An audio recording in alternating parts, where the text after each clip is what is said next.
Okay, അപ്പോൾ start ചെയ്യാലോ അല്ലേ?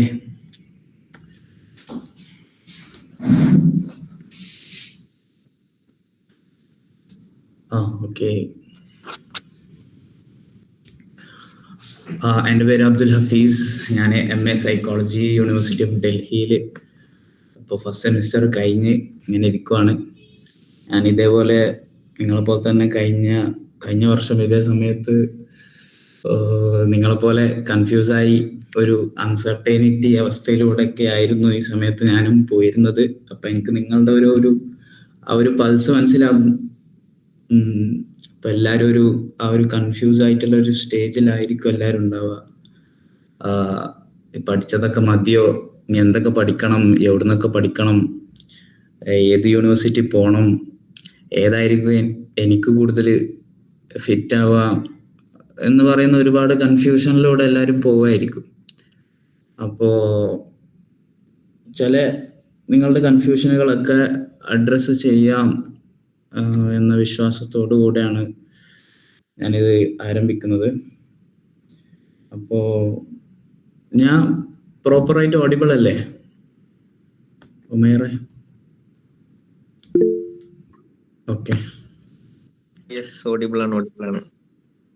ഓക്കെ. അപ്പോൾ my journey to Delhi university. അപ്പോൾ എൻ്റെ ജേർണി ഞാൻ അങ്ങനെ കാര്യമായിട്ട് പറയും എന്ന് അത്ര കാര്യമായി ഞാൻ എൻ്റെ ജേർണി പറഞ്ഞുകൊള്ളണം എന്നില്ല. പക്ഷെ ഞാൻ ഡൽഹി യൂണിവേഴ്സിറ്റിയെ കുറിച്ചും പിന്നെ കുറച്ചൊക്കെ CUT പ്രിപ്പറേഷൻ നമ്മൾ പൊതുവെ ശ്രദ്ധിക്കാതെ പോകുന്ന കുറച്ച് കാര്യങ്ങളൊക്കെ അഡ്രസ്സ് ചെയ്യാന്നുള്ളതാണ് ഞാൻ വിചാരിച്ചിരിക്കുന്നത്. അപ്പോൾ ഇൻഷാ അല്ലാഹ് നമുക്ക് അങ്ങോട്ട് പോവാം. അപ്പോൾ ആദ്യമായി പറയാനുള്ളത് ഡൽഹി യൂണിവേഴ്സിറ്റിയെ കുറിച്ചാണ്. ഇത് ഒന്നുകൂടി സൈക്കോളജി സ്പെസിഫിക് ആയിട്ട് മാത്രമാണ് സംസാരിക്കുന്നത്.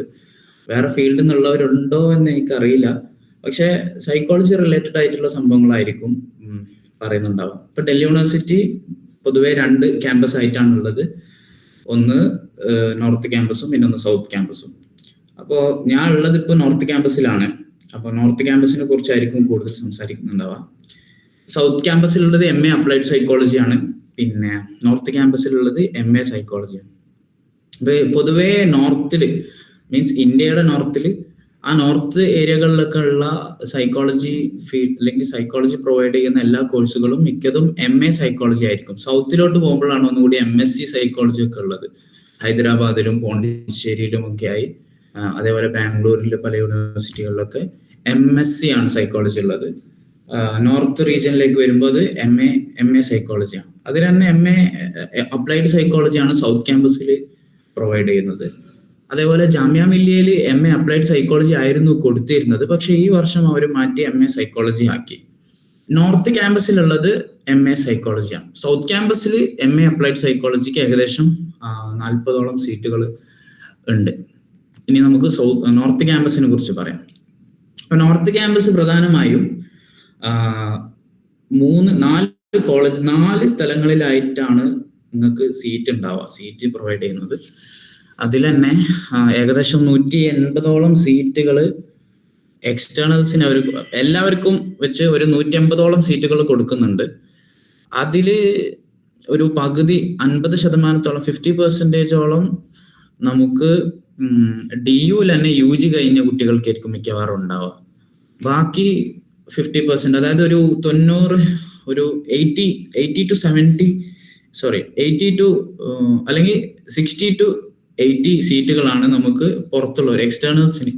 DUയിൽ UG കഴിയാത്ത നോൺ DU ആയിട്ടുള്ള സ്റ്റുഡൻസിനുള്ളത് 60 to 80 ആണ്. അതിൽ തന്നെ കുറച്ച് ഇന്റർനാഷണൽ റിസർവേഷൻ ഉണ്ട്, ഇന്റർനാഷണൽ കുട്ടികൾക്കുള്ള റിസർവേഷൻ ഉണ്ട്. അതൊക്കെ കഴിഞ്ഞിട്ടാണ് നമുക്ക് സീറ്റ് ഉള്ളത്. അപ്പോൾ നോൺ DU സ്റ്റുഡൻസിനുള്ളത്. അപ്പോൾ നോർത്ത് ക്യാമ്പസിൽ പ്രധാനമായിട്ടും 4 സ്ഥലങ്ങളിലൊക്കെ ആയിട്ടാണ് അവരുടെ ഒരു അഡ്മിനിസ്ട്രേഷൻ പ്രോസസ്സ് ഉള്ളത്. ക്ലാസ്സുകളൊക്കെ ഒരേ സ്ഥലത്ത് തന്നെ ആയിരിക്കും. അത് ഡിപ്പാർട്ട്മെന്റിലായിരിക്കും സംഭവിക്കുക. യൂണിവേഴ്സിറ്റി ക്യാമ്പസിലെ ഡിപ്പാർട്ട്മെന്റ് ഉണ്ട്. നമ്മുടെ ഈ വിശ്വവിദ്യാലയ മെട്രോ സ്റ്റേഷന്റെ അടുത്തൊക്കെ ആയിട്ട് മെയിൻ ക്യാമ്പസ് ഉള്ള നോർത്ത് ക്യാമ്പസ് എന്ന് പറയുന്ന ആ ഏരിയയിൽ അവിടെ ഫാക്കൽറ്റി ഓഫ് ആർട്സിന്റെ ഉള്ളിലാണ് നമുക്ക് MA സൈക്കോളജി ഡിപ്പാർട്ട്മെന്റ് ഉള്ളത്. അപ്പൊ അവിടെ ആയിരിക്കും എല്ലാവർക്കും ക്ലാസ് ഉണ്ടാവുക. 150 കുട്ടികൾക്ക് അവിടെ തന്നെ ക്ലാസ് ഉണ്ടാവും. പക്ഷേ 150 കുട്ടികളൊന്നും ക്ലാസ്സിൽ ഉണ്ടാവില്ല. സെക്ഷനായി ഡിവൈഡ് ചെയ്യും. സെക്ഷൻ A ഉണ്ടാവും, സെക്ഷൻ B ഉണ്ടാവും. അതിൽ തന്നെ ഗ്രൂപ്പുകളായിട്ട് ഡിവൈഡ് ചെയ്യുന്നുണ്ട്. ഗ്രൂപ്പ് 1, ഗ്രൂപ്പ് 2 എന്നൊക്കെ പറഞ്ഞിട്ട് ഗ്രൂപ്പുകളായിട്ടൊക്കെ ഡിവൈഡ് ചെയ്ത്. അപ്പൊ നമുക്ക് ക്ലാസ്സിലൊക്കെ ആകെ 50 കുട്ടികളും ആ ഒരു റേഞ്ചിലൊക്കെയാണ് കുട്ടികൾ ക്ലാസ്സിൽ പ്രതീക്ഷിച്ചാൽ മതി. ചില ജനറൽ എലക്റ്റീവ് പേപ്പറുകളിലൊക്കെയാണ് 150 കുട്ടികളൊക്കെ ഉണ്ടാവുള്ളൂ. അപ്പൊ അതിനെക്കുറിച്ചൊന്നും ആരും വരീഡ് ആവേണ്ട ആവശ്യമില്ല. കുറെ കുട്ടികൾ ഉണ്ടാകുമ്പോൾ നമുക്ക് ഇൻഡിവിജ്വൽ അറ്റൻഷൻ കിട്ടുമോ, അവസാനം LOR എഴുതി കൊടുക്കുന്ന സമയത്ത് പ്രൊഫസർക്ക് നമ്മളെ പേരറിയോ എന്ന് പറയുന്ന ആ വക ടെൻഷനുകളൊന്നും വേണ്ട. കുട്ടികൾ ക്ലാസ്സിൽ അത്യാവശ്യം കുറച്ച് കുട്ടികളെ ഉണ്ടാവുള്ളൂ. അപ്പൊ നമുക്ക് ഇൻഡിവിജ്വൽ അറ്റൻഷൻ ഒക്കെ നമുക്ക് വേണമെങ്കിൽ നമ്മുടെ ഭാഗത്തുനിന്ന് അതൊക്കെ ചെയ്യാൻ പറ്റുന്നതാണ്. അപ്പൊ നോർത്ത് ക്യാമ്പസിൽ പ്രധാനമായും ഡിപ്പാർട്ട്മെന്റ്, അതേപോലെ Daulat Ram college, Zakir Hussain college, Indraprastha college for women. അപ്പൊ ഈ ദൗലത്ത് റാം കോളേജും ഇന്ദ്രപ്രസ്ഥ കോളേജും വുമന് മാത്രമുള്ളതാണ്, സ്ത്രീകൾക്ക് മാത്രം.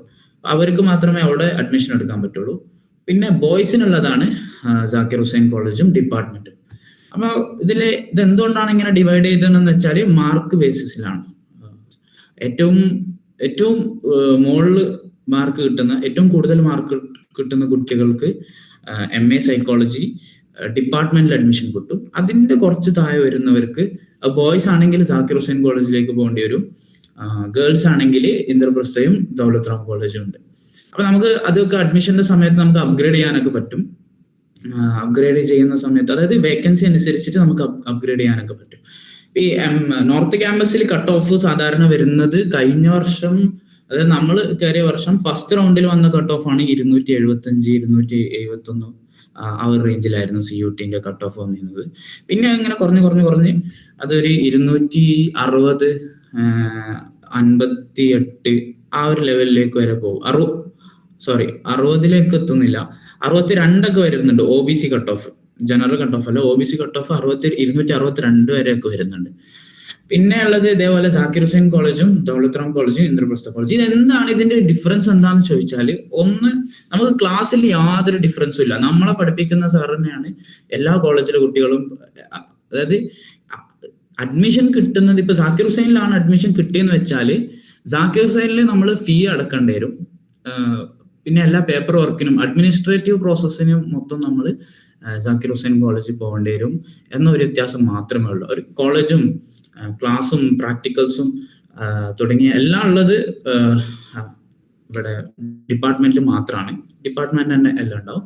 പക്ഷേ അഡ്മിനിസ്ട്രേഷന് എന്തെങ്കിലും ആവശ്യം ഉണ്ടെങ്കിൽ, ഈവൻ ID കാർഡ് എടുക്കുകയാണെങ്കിൽ അതേപോലെ ലൈബ്രറി മെമ്പർഷിപ്പ് എടുക്കുക, അതേപോലെ ബോണഫൈഡ് സർട്ടിഫിക്കറ്റ് തരിക, ഇങ്ങനെ ഒട്ടുമിക്ക അഡ്മിനിസ്ട്രേറ്റീവ് പ്രോസസ്സുകൾക്കൊക്കെ നമ്മൾ കോളേജിലേക്ക് പോകേണ്ടി വരും എന്നൊരു വ്യത്യാസം മാത്രമേ ഉള്ളൂ. അത് വലിയ വിഷയമൊന്നുമില്ല. DRC Daulat Ram college, Indraprastha college ഇവിടെ അടുത്തടുത്ത് തന്നെയാണ്. ജാക്കിർ ഹുസൈൻ കോളേജിന് മാത്രം കുറച്ച് ഒരു 7 കിലോമീറ്റർ അപ്പുറത്ത് പോകേണ്ടി വരും. നമ്മൾ മെട്രോ കയറിയൊക്കെ പോകേണ്ടി വരും. അപ്പോൾ ബോയ്സിന് മാത്രമേ ആ ഒരു ഇഷ്യൂ കാര്യമായിട്ട് ഉണ്ടാവുള്ളൂ. അത് വലിയ ഇഷ്യൂ എന്നൊന്നും പറയാനില്ല. പക്ഷേ എന്തെങ്കിലുമൊക്കെ ആവശ്യം ഉണ്ടെങ്കിൽ നമ്മൾ അഡ്മിനിസ്ട്രേറ്റീവ് കാര്യങ്ങളാണ് എന്നുണ്ടെങ്കിൽ അത് പിന്നെ നമ്മൾ ഡിപ്പാർട്ട്മെന്റിൽ വന്നിട്ട് പറഞ്ഞിട്ട് ഒരു കാര്യം ഉണ്ടാവില്ല. അവർ നേരെ പറയും കോളേജിൽ പോയിക്കോളി. കോളേജിൽ പോയാൽ പെട്ടെന്ന് കാര്യങ്ങളൊക്കെ തീരുമാനമാവും ചെയ്യും. ഡോക്യുമെന്റ് വെരിഫിക്കേഷനും അഡ്മിനിസ്ട്രേറ്റീവ് പ്രോസസ്സുകളൊക്കെയാണ് കോളേജുകളിലുള്ളത്. ക്ലാസ് മൊത്തം നടക്കുന്നത് ഡിപ്പാർട്ട്മെന്റിലാണ് എന്ന ഒരു വ്യത്യാസം മാത്രമേ ഉള്ളൂ. ഇതിന്റെ അതാണ് ജാക്കിർ ഹുസൈൻ കോളേജ്, ദൗലത്ത് റാം, ഇന്ദ്രപ്രസ്ഥ. ഇതിന്റെ ഒരു വ്യത്യാസം ഒന്നും കൂടി ഉണ്ട്. ഫീ സ്ട്രക്ചറിലാണ് പ്രധാനപ്പെട്ട വ്യത്യാസം ഉള്ളത്. അതിന് ഈ ഡിപ്പാർട്ട്മെന്റ് ഓഫ് സൈക്കോളജി നോർത്ത് ക്യാമ്പസിലാണെന്നുണ്ടെങ്കിൽ ഈ 8176 ആണ് നമ്മൾ പെർ ഇയർ പേ ചെയ്യേണ്ടത്. പക്ഷെ നമ്മൾ വിഷമിക്കേണ്ട കാര്യമൊന്നുമില്ല. നമുക്ക് 4 ലക്ഷത്തിന്റെ താഴെയാണ് നമ്മുടെ ആനുവൽ ഇൻകം എങ്കിൽ നമ്മൾ ഈ അടച്ച ഫുൾ ഫീ, അത് ഫീ വൈവർ ആയിട്ട് നമുക്കൊക്കെ തിരിച്ചു കിട്ടും. അങ്ങനെ ഒരു മെച്ചം ഡിപ്പാർട്ട്മെന്റിൽ പഠിക്കുന്നത് കൊണ്ട് ഉണ്ട്.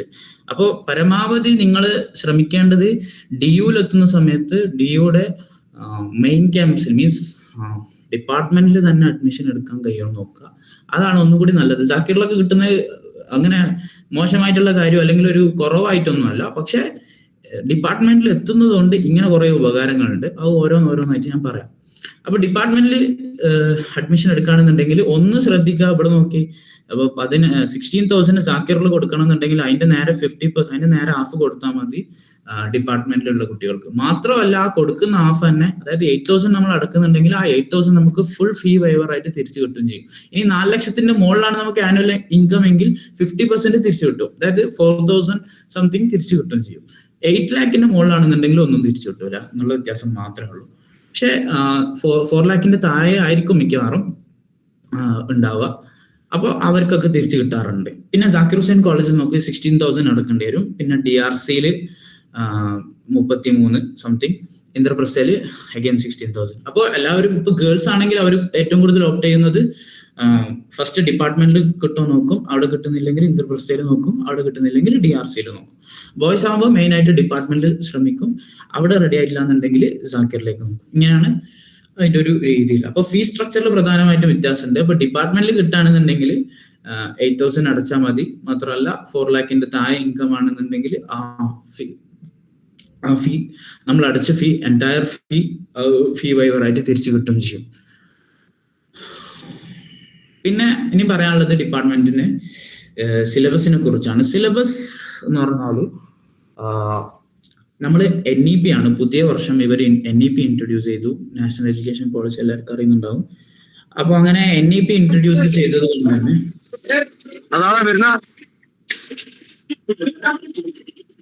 ഓക്കെ അർച്ചന മ്യൂട്ട് ചെയ്യാം.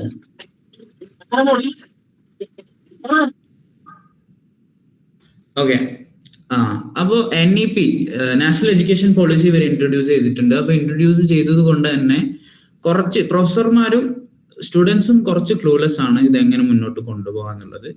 അപ്പോൾ അടുത്ത വർഷം DUയിൽ 1 year മാസ്റ്റർ ഇൻട്രൊഡ്യൂസ് ചെയ്യുന്നുണ്ട് എന്ന ഒരു റൂമർ കേട്ടിരുന്നു. അങ്ങനെയാണെങ്കിൽ നിങ്ങൾക്ക് അതിലൊരു സ്കോപ്പ് ഉണ്ട്. മാത്രമല്ല നമുക്ക് 1 yearൽ നമുക്ക് എക്സിറ്റ് അടിച്ച് പോകാനുള്ള ഓപ്ഷനും നമുക്കുണ്ട്. അപ്പോൾ വ്യത്യാസം എന്താ, സിലബസിനെ കുറിച്ച് പറയുകയാണെന്നുണ്ടെങ്കിൽ ഒന്ന് NEPയുടെ സിലബസ് ആണ്. അതിൽ 3 കോർ പേപ്പർ ഉണ്ട്, 2 എലക്റ്റീവ് ഉണ്ട്, ഒരു സ്കിൽ എൻഹാൻസ്മെന്റ് പേപ്പർ എന്ന് പറയുന്ന ഒരു പേപ്പർ ഉണ്ട്. അങ്ങനെ മൊത്തത്തിൽ 6 പേപ്പറാണ് നമ്മൾ ഒരു സെമ്മിൽ എഴുതേണ്ടി വരിക. പിന്നെ സൈക്കോളജി DUവിന്റെ ഒരു മെച്ചം എന്താന്ന് ചോദിക്കുകയാണെന്നുണ്ടെങ്കിൽ വളരെ റിസർച്ച് ഓറിയന്റഡ് ആയിട്ടുള്ള സിലബസ് ആണ് DUക്കുള്ളത്. റിസർച്ച് ഓറിയന്റഡ് എന്ന് അറിഞ്ഞുകൊണ്ട് തന്നെയാണ് നമ്മൾക്ക് ഇങ്ങോട്ട് വന്നതും. പക്ഷെ ഇത്രത്തോളം റിസർച്ച് ഓറിയന്റഡ് ആണ് എന്ന് ഇവിടെ വന്നിട്ടാണ് നമ്മൾ തിരിച്ചറിയുന്നത്. കാരണം ഈവൻ സ്കിൽ എൻഹാൻസ്മെന്റ് പേപ്പറിന് പോലും നമ്മളൊരു റിസർച്ച് ആയിരുന്നു അതിന്റെ പ്രാക്ടിക്കലായി ചെയ്തിരുന്നത്. അപ്പൊ അത്രത്തോളം റിസർച്ചിൽ ഭയങ്കര ഫോക്കസ്ഡ് ആണ്. കാരണം ഇവിടുത്തെ പ്രൊഫസർമാരും ഒക്കെ എങ്ങനെയാന്ന് വെച്ചാൽ നേരത്തെ പേപ്പറുകൾ തരും. ചില ആളുകൾ നേരത്തെ തരും, ചില ആളുകൾ എക്സാമിന്റെ ആ ഒരു സമയത്തെ തരുള്ളൂ. അങ്ങനെ ഒരു റിസർച്ച് പേപ്പേഴ്സ് നേരത്തെ റീഡിങ്സ് ആയിട്ട് തരിക, പിന്നെ അത് വായിച്ചിട്ട് ക്ലാസ്സിലേക്ക് വരിക, പിന്നെ അതിൽ കൂടുതൽ റിസർച്ച് ചെയ്യുക. അങ്ങനെ പ്രാക്ടിക്കൽസ് ഏകദേശം എല്ലാം ഒരു റിസർച്ച് ഓറിയന്റഡ് ആയിരുന്നു. അവർ പ്രൊവൈഡ് ചെയ്യുന്ന മെറ്റീരിയൽസും റിസർച്ച് ഓറിയന്റഡ് ആണ്. അങ്ങനെ ഒരു പക്ക റിസർച്ച് ഓറിയന്റഡ് ആയിട്ടുള്ള ഒരു കോഴ്സാണ് മൊത്തത്തിൽ DUയുടെ എല്ലാ സിലബസിൽ നമുക്ക് കാണാൻ സാധിക്കുന്നത്. അതിൽ ഫസ്റ്റ് സെമ്മിൽ നമ്മൾ കാര്യമായിട്ട് പഠിക്കാണ്ടാവുക ക്വാണ്ടിറ്റേറ്റീവ് റിസർച്ച് മെത്തഡോളജിയാണ് കാര്യമായിട്ട്. മീൻസ് ഇപ്പോൾ ക്വാണ്ടിറ്റേറ്റീവ് റിസർച്ച് മെത്തേഡ് എന്ന് പറയുമ്പോൾ ക്വാണ്ടിറ്റേറ്റീവ് റിസർച്ച് മെത്തേഡ് ഒരു പേപ്പറേ ഉള്ളൂ, ഒരു പേപ്പറാണ് ക്വാണ്ടിറ്റേറ്റീവ് റിസർച്ച് മെത്തേഡ്. പക്ഷേ നമ്മൾ ബാക്കിയുള്ള എല്ലാ പേപ്പറിനും നമ്മൾ പ്രാക്ടിക്കൽ ചെയ്യുന്നത് ഏകദേശം ക്വാണ്ടിറ്റേറ്റീവ് റിസർച്ച് പോലത്തെ പ്രാക്ടിക്കൽസ് ആണ് നമ്മൾ അതിന് ചെയ്യുന്നുണ്ടാവുക. അപ്പൊ അത്രയും റിസർച്ച് ഓറിയന്റഡ് ആണ്. ഇപ്പൊ നമുക്ക് ഹ്യൂമൻ കോഗ്നിഷൻ എന്ന് പറയുന്ന ഒരു കോർ പേപ്പർ ഉണ്ട്. അതില് നമ്മളോട് മാം പറഞ്ഞത് നമുക്ക് വൈവക്ക് കൂടുതൽ ചോദ്യം വന്നിരുന്നത് ഹ്യൂമൻ കോഗ്നിഷൻ റിലേറ്റഡ് ആയിട്ടുള്ള ക്വസ്റ്റ്യൻസ് ആയിരുന്നില്ല. ഏറ്റവും കൂടുതൽ ചോദ്യം വന്നത് ഡാറ്റ അനാലിസിസിന്റെ ഭാഗത്തു നിന്നായിരുന്നു. അപ്പോൾ അത്രയും റിസർച്ച് ഓറിയന്റഡ് ആണ് എന്നാണ് ഞാൻ പറയാൻ വരുന്നത്. നിങ്ങൾ ഭാവിയിൽ ഒരു PhD ഉദ്ദേശിക്കുകയാണെന്നുണ്ടെങ്കിൽ, അല്ലെങ്കിൽ റിസർച്ച് ഓറിയന്റഡ് ആയിട്ടാണ് കരിയർ മുന്നോട്ട് കൊണ്ടുപോകാൻ ആഗ്രഹിക്കുന്നതെങ്കിൽ DU ഒരു ബെസ്റ്റ് ഓപ്ഷൻ ആണ് എന്ന് വേണമെങ്കിൽ പറയാം. അതേപോലെ 2 എലക്റ്റീവ് പേപ്പർ ഉണ്ട്. എലക്റ്റീവ് പേപ്പർ പറയുമ്പോൾ അത് ഡിസിപ്ലിൻ സ്പെസിഫിക് എലക്റ്റീവ് ആയിരിക്കും, DSE. ഫസ്റ്റത്തെ ഡിസിപ്ലിൻ സ്പെസിഫിക് കോർ ആണ്, 3 കോർ പേപ്പർ. പിന്നെ ഡിസിപ്ലിൻ സ്പെസിഫിക് എലക്റ്റീവ് പേപ്പർ ആണ്, DSE. അതിലെങ്ങനെയാന്ന് വെച്ചാല് നമുക്ക് ഒരുപാട് എലക്റ്റീവ്സ് തന്നിട്ടുണ്ടാവും, ഒരു 10-25 എലക്റ്റീവ്സ് ഉണ്ടാവും. പിന്നെ കുട്ടികൾ എങ്ങനെയാണോ ചൂസ് ചെയ്യുന്നത് അതിനനുസരിച്ചിട്ടാണ് ആ പേപ്പർ ഫ്ലോട്ട് ആവുക. എന്ന് വെച്ചാല് ഇപ്പൊ 20 കുട്ടികൾ ഒരു പേപ്പർ, 20ഓളം കുട്ടികൾ മിനിമം ഉണ്ടെങ്കിൽ മാത്രമേ പേപ്പറുകൾ ഫ്ലോട്ട് ചെയ്യുള്ളൂ.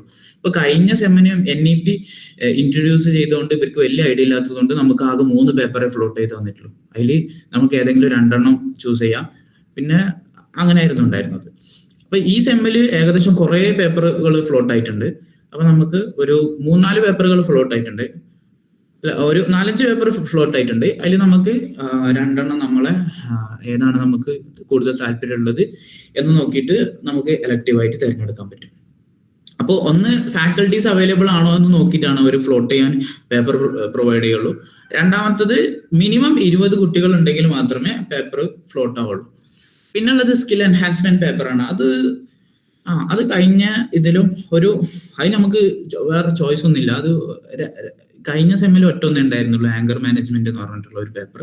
ഈ സെമ്മിൽ അത് 2 ഉണ്ട്. അതിലും നമുക്ക് ഓപ്ഷൻ ഉണ്ട് ഏതെങ്കിലും ഒന്ന് എടുക്കാന്ന് പറയുന്നത്. അപ്പൊ അതാണ് ഈ മൊത്തത്തിൽ സിലബസിനെ കുറിച്ച് പറയാനുള്ളത്. ഇനി ഇവിടുത്തെ ഫാക്കൽറ്റീസിനെ കുറിച്ച് പറയാം.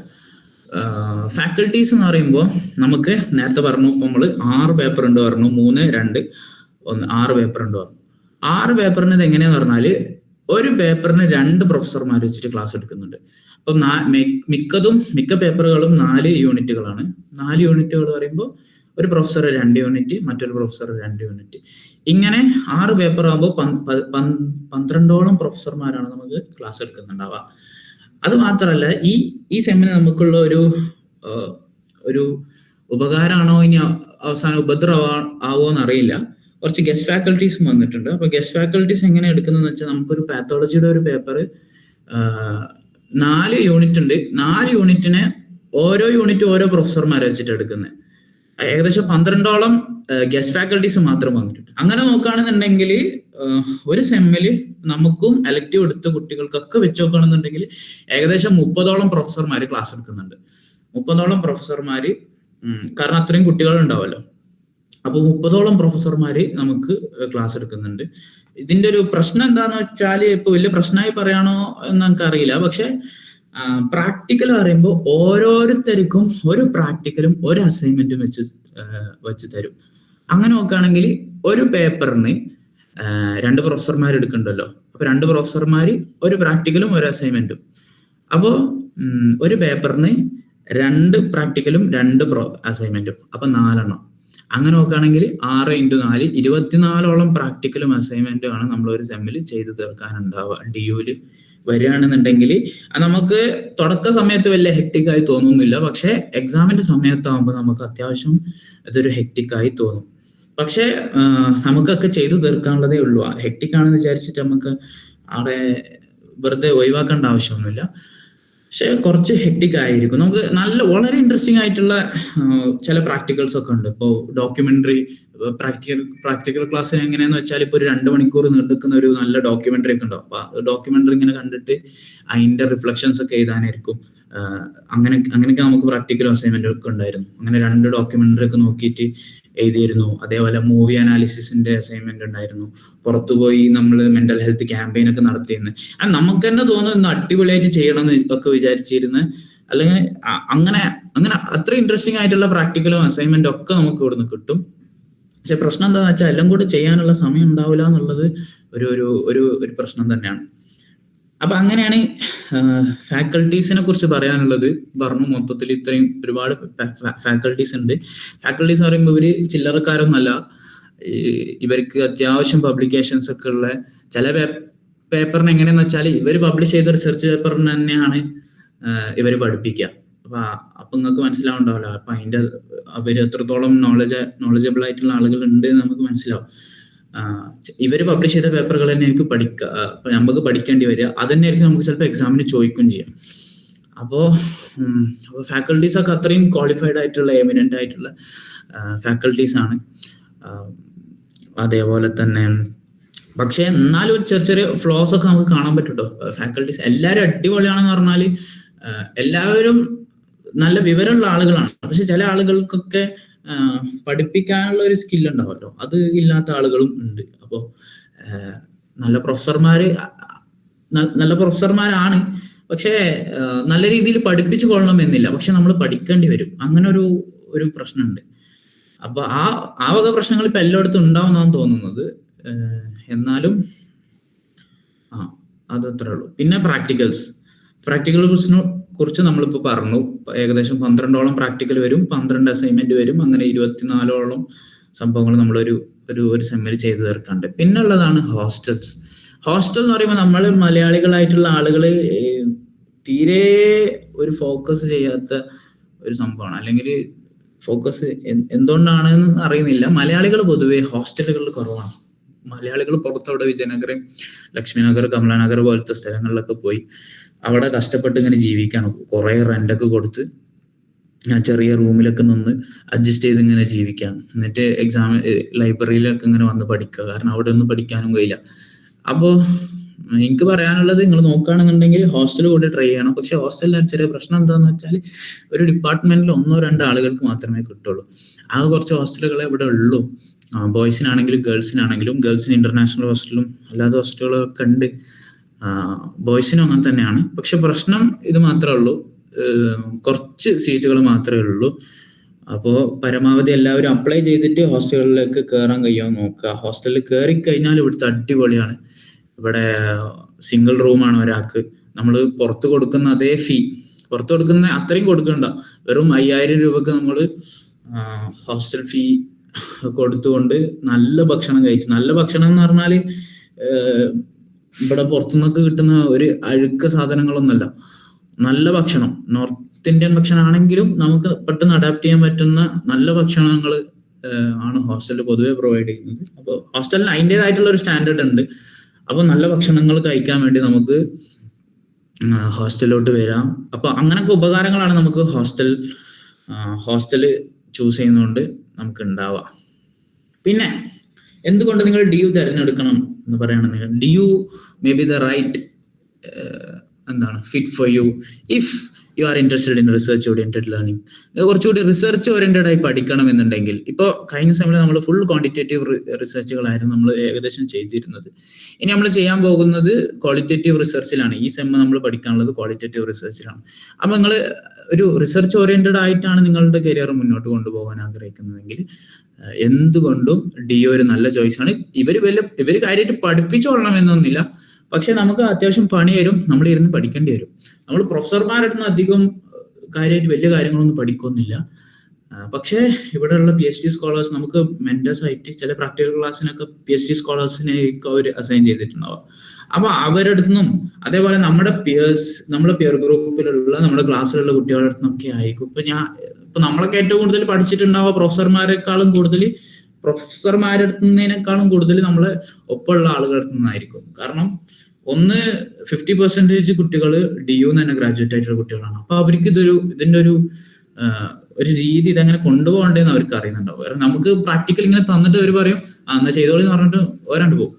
നമ്മള് ഇത് ഇങ്ങനെ പഠിച്ചുണ്ടാക്കേണ്ടി വരും, ഇത് എവിടെ നിന്നാണ് എങ്ങനെയാണ് സാധനങ്ങളൊക്കെ നോക്കിയിട്ട്. അപ്പൊ അതിലൊക്കെ നമുക്ക് ഹെൽപ്പ് ചെയ്യാൻ പറ്റുന്ന ഒരു കമ്മ്യൂണിറ്റി ഇവിടെ ഉണ്ട്. എല്ലാവരും അങ്ങനെയല്ല, പക്ഷെ ഹെൽപ്പ് ചെയ്യണവരും ഉണ്ട്. അപ്പൊ അതുകൊണ്ട് നമുക്ക് നല്ല ഉപകാരം ഉണ്ടാവും. പിന്നെ ഒരു സ്ട്രോങ് അക്കാഡമിക് ആയിട്ടുള്ള ഒരു ഫൗണ്ടേഷൻ നിങ്ങൾ ആഗ്രഹിക്കണമെന്നുണ്ടെങ്കിൽ എന്തുകൊണ്ടും DU ഒരു നല്ല ചോയ്സ് ആണെന്ന് പറയാൻ പറ്റും.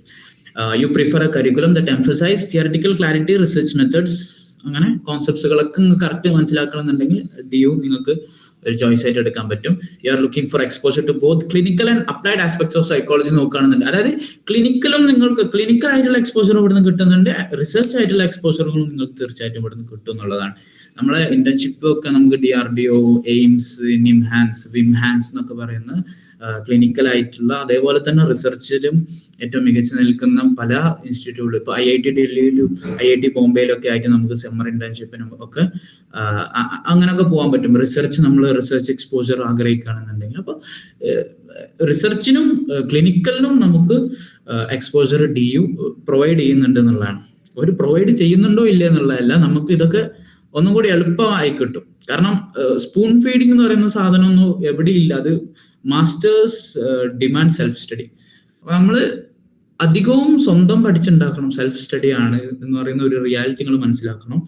ആ ഒരു സെൽഫ് സ്റ്റഡി ഓൾറെഡി പ്ലാൻ ചെയ്ത് വരികയാണെന്നുണ്ടെങ്കിൽ ഓക്കെയാണ്. അതേപോലെ സെൽഫ് സ്റ്റഡി എന്ന് മാത്രമല്ല, നമ്മൾ സെൽഫായിട്ട് തന്നെ എല്ലാം കണ്ടെത്തേണ്ടി വരും, ഉണ്ടാക്കേണ്ടി ഒക്കെ നമ്മൾ തന്നെ മുന്നോട്ട് കൊണ്ടുപോകേണ്ടി വരും. പക്ഷെ ഇവിടെ അതിന്റെ ഒരു എൻവിറോൺമെന്റ് ഉണ്ട്. ആ ഒരു എൻവിറോൺമെന്റ് ഉണ്ടാവുമ്പോൾ അതിന്റെ ഒരു പ്രഷർ നമ്മൾ പൊതുവെ അങ്ങനെ ആവുമല്ലോ, അങ്ങനെയാണല്ലോ നമ്മളെ ഷേപ്പ് ചെയ്തെടുക്കുക. അപ്പൊ അങ്ങനെ ഒരു സംഭവം നമുക്ക് കിട്ടും എന്നുള്ളതാണ്. പിന്നെ ഒക്കെ നമ്മൾ സ്വന്തമായിട്ട് നമ്മുടെ ഭാഗത്തു നിന്നുള്ള എഫേർട്ട് ഉണ്ടാവും. ഇതൊക്കെ കിട്ടും വിചാരിച്ചിട്ട് ഇങ്ങനെ ഇരുന്നിട്ട് ഒരു കാര്യം ഉണ്ടാവില്ല. ഇതൊക്കെ DU കൊടുക്കുന്നുണ്ടല്ലോ എന്ന് പറഞ്ഞിട്ട് ഇങ്ങനെ ഇരുന്നിട്ടൊന്നും കാര്യം ഉണ്ടാവും. അങ്ങനെ ആവുമ്പോൾ ഇങ്ങനെ തള്ളി അങ്ങോട്ട് പോവുക.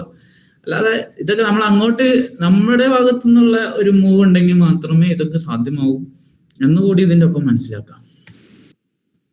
ഞാൻ പറയാൻ പോകുന്നത് CUT പ്രിപ്പറേഷനെ കുറിച്ചാണ്. ഇത് എത്രത്തോളം നിങ്ങൾക്ക് എഫക്റ്റീവ് ആണെന്ന് എനിക്കറിയില്ല, പക്ഷെ ഞാൻ ഫോളോ ചെയ്ത കുറച്ച് മെത്തേഡുകളെ കുറിച്ചാണ് എനിക്ക് പറയാനുള്ളത്. ഒന്ന്, അപ്പൊ സൈക്കോളജി ആണ് നോക്കുന്ന ആളുകളെങ്കിൽ സൈക്കോളജി മൊത്തത്തിൽ സൈക്കോളജിന്റെ സിലബസ് എടുക്കുക. അപ്പൊ അതിൽ സോഷ്യൽ സൈക്കോളജി ഒന്നും ഉണ്ടാവില്ല, ജാമ്യക്ക് മാത്രം സോഷ്യൽ സൈക്കോളജി നോക്കിയാൽ മതി.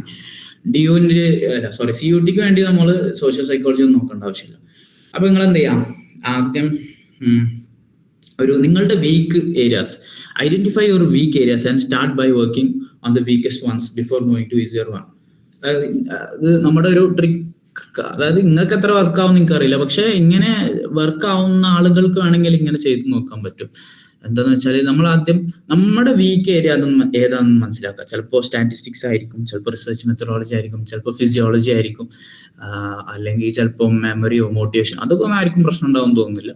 അപ്പൊ എന്താ, ആദ്യം റിസർച്ച് മെത്തഡോളജി എടുക്കുക, പിന്നെ സ്റ്റാറ്റിസ്റ്റിക്സ് എടുക്കുക, അല്ലെങ്കിൽ സ്റ്റാറ്റിസ്റ്റിക്സ് എടുക്കുക, റിസർച്ച് മെത്തഡോളജി എടുക്കുക. എന്നിട്ട് അതുമായി സംബന്ധിച്ച് എല്ലാ PYQs ഒക്കെ നോക്കി നമ്മൾ പല മെറ്റീരിയൽസുകളൊക്കെ റെഫർ ചെയ്ത് ഒരു നല്ലൊരു നോട്ട് ഉണ്ടാക്കി വെച്ച് അതിലിങ്ങനെ എഴുതുക. അതായത് റിസർച്ച് മെത്തഡോളജിയുമായിട്ടുള്ള ക്വസ്റ്റ്യൻസ് പരമാവധി പൂൾ ചെയ്തിട്ട് അതിൽ എഴുതി വെക്കുക.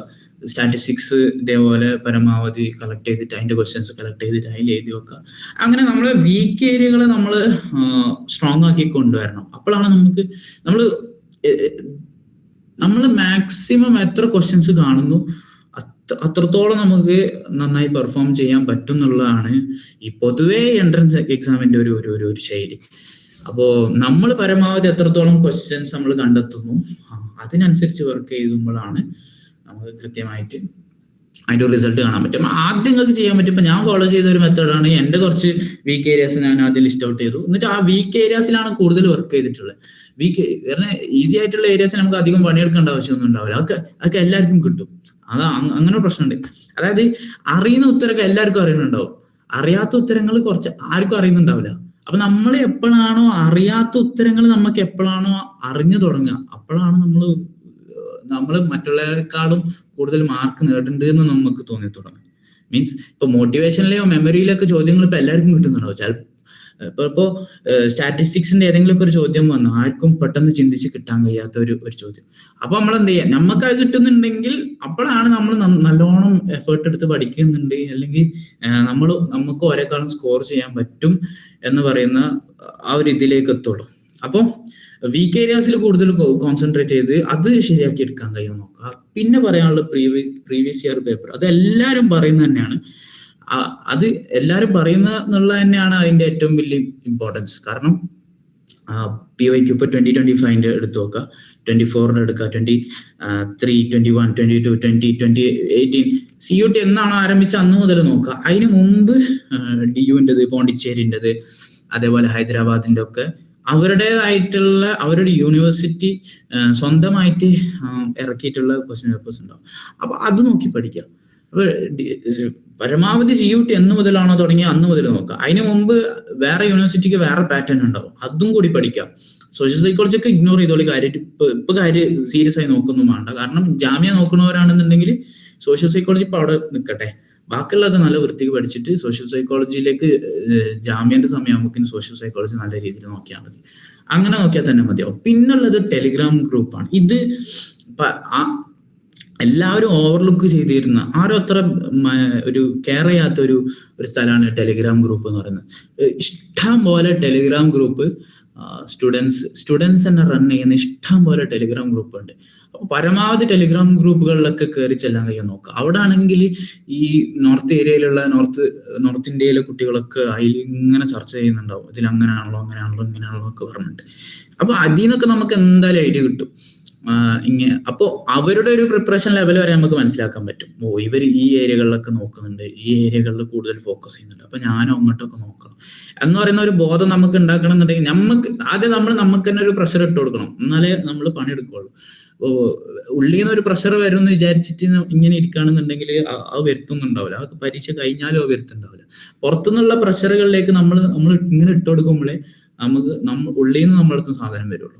അപ്പോൾ പുറത്തുനിന്നുള്ള പ്രഷറിലേക്ക് പരമാവധി ഇട്ടുകൊടുക്കുക. ടെലിഗ്രാം ഗ്രൂപ്പുകളിൽ കയറുക, പിന്നെ ആരൊക്കെ പ്രിപ്പയർ ചെയ്യുന്നുണ്ട് അവരൊക്കെ അടുത്തൊക്കെ പോയിരുന്നിട്ട് അവരെത്രത്തോളം കവർ ചെയ്തു എന്നൊക്കെ ചോദിച്ച് പഠിച്ച് അപ്പൊ നമുക്ക് നമ്മൾ ഈ ഏരിയ കവർ ചെയ്തിട്ടില്ലല്ലോ, എന്നാൽ പിന്നെ ആ ഏരിയ കവർ ചെയ്യാന്നുള്ള അങ്ങനെയൊക്കെ ചിന്തകളിലേക്കൊക്കെ നമ്മൾ പോകും. അപ്പോൾ ഗ്രൂപ്പ് സ്റ്റഡിയും ഞാൻ പറഞ്ഞു, ഗ്രൂപ്പ് സ്റ്റഡിയാണ് ഇപ്പൊ പറഞ്ഞത്. നിങ്ങളുടെ കൂടെ നിങ്ങളുടെ അതേ കോളേജിലെ കുട്ടികളൊക്കെ ഇതേപോലെ CUT നോക്കുകയാണെന്നുണ്ടെങ്കിൽ നിങ്ങൾ പരസ്പരം ഒരു ഗ്രൂപ്പ് ഉണ്ടാക്കി പരസ്പരം അങ്ങോട്ടും ഇങ്ങോട്ടും മെറ്റീരിയൽസ് ഒക്കെ ഷെയർ ചെയ്ത് ക്വിസൊക്കെ ഷെയർ ചെയ്ത് അങ്ങോട്ടും ഇങ്ങോട്ടും പഠിക്കാൻ പറ്റും, ഡിസ്കസ് ഒക്കെ ചെയ്ത് പഠിക്കാൻ പറ്റും. അതേപോലെ ഒരുപാട് ടെലിഗ്രാം ഗ്രൂപ്പിൽ പവർ വിത്തിൻ സൈക്കോളജി ഇടാൻ തോന്നുന്നുണ്ട്. പവർ വിത്തിനാണ് ബെസ്റ്റ്, ഇന്ത്യയിൽ ബെസ്റ്റ്. അപ്പോൾ പവർ വിത്തിൻ സൈക്കോളജിയുടെ ടെലിഗ്രാം ഗ്രൂപ്പിൽ ഇപ്പൊ ഉണ്ടോ എനിക്ക് അറിയില്ല. കഴിഞ്ഞ പ്രാവശ്യമൊക്കെ CUTക്ക് വേണ്ടിയിട്ട് ഡെയിലി ഒരു 10-50 ക്വിസ് ഇങ്ങനെ വരും. അപ്പൊ നമ്മൾ അപ്പൊ തന്നെ റൈറ്റോ റോങ് അപ്പുറം തന്നെ നമ്മൾ ഓപ്ഷൻ ചൂസ് ചെയ്യുന്ന സമയത്ത് നമുക്ക് അത് ശരിയാണോ തെറ്റാണോ അറിയാലോ. അപ്പൊ നമ്മൾ ഒരു ഇൻസ്റ്റന്റ് ഗ്രാറ്റിഫിക്കേഷൻ നമുക്ക് കിട്ടും. നമ്മൾ ഈ സ്ക്രോൾ ചെയ്യുന്ന അതേ ഗ്രാറ്റിഫിക്കേഷൻ നമുക്ക് ടെലിഗ്രാമിൽ ഇങ്ങനെ ആൻസർ ഇങ്ങനെ അടിക്കുമ്പോൾ കിട്ടും. അപ്പൊ ഒരു പോസിറ്റീവ് ലെവലിലേക്കുള്ള ഒരു ചാനലൈസിങ് നമുക്ക് ഈ ടെലിഗ്രാം ഗ്രൂപ്പിലൂടെ നമുക്ക് സാധ്യമാവും. അപ്പൊ ടെലിഗ്രാം ഗ്രൂപ്പുകൾ നിങ്ങൾ കൂടുതൽ ഫോക്കസ് ചെയ്യാം. അവിടെ കുട്ടികൾ അവരുടെ സ്റ്റുഡൻസ് ഗ്രൂപ്പ് ഇപ്പൊ നമുക്ക് തന്നെ കഴിഞ്ഞ പ്രാവശ്യമൊക്കെ ജാമ്യന്റെ സമയത്താന്ന് തോന്നുന്നുണ്ട്, ജാമ്യ ഡിസ്കഷൻ ഗ്രൂപ്പ് എന്ന് പറഞ്ഞിട്ട് വെറും ഒരു 10-12 ആളുകൾ ഒരുമിച്ച് കൂടിയിട്ടുള്ള ഒരു ഗ്രൂപ്പ് ഉണ്ടായിരുന്നു. അതിലൊക്കെ വളരെ സീരിയസ് ആയിട്ടുള്ള ചർച്ച, രാത്രി 12 മണിക്കും 1 മണിക്കും 2 മണിക്കൊക്കെ ഇങ്ങനെ അതിൽ മെസ്സേജ് വരും. അപ്പോൾ അതൊക്കെ പരമാവധി എടുക്കാൻ കഴിയുമോ നോക്കാം. അപ്പോൾ നോർത്തിലെ കുട്ടികൾ അവരുടെ പ്രിപ്പറേഷനൊക്കെ നമുക്ക് മനസ്സിലാക്കാൻ പറ്റും. പിന്നെ ഇതേപോലെ ഗ്രൂപ്പ് സ്റ്റഡി ചെയ്യാൻ കഴിയുമോ നോക്കാം.